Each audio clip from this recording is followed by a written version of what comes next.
लुकमान ने यह भी कहा कि बेटा, अगर कोई अमल चाहे राई के दाने के बराबर भी छोटा हो और हो भी किसी पत्थर के अंदर या आसमानों में मख्फी हो या जमीन में, अल्लाह उसको क़यामत के दिन ला मौजूद करेगा। कुछ शक नहीं कि अल्लाह बारीक बीन है, खबरदार है।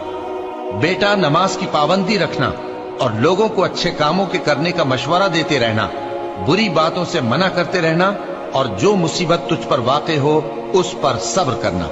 बेशक ये बड़ी हिम्मत के काम हैं।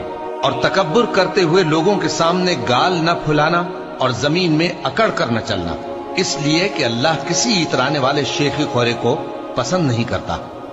और अपनी चाल में एतदाल किए रहना और बोलते वक्त जरा आवाज नीची रखना, क्योंकि बहुत ऊंची आवाज गधों की सी है और कुछ शक नहीं कि सबसे बुरी आवाज गधों की होती है।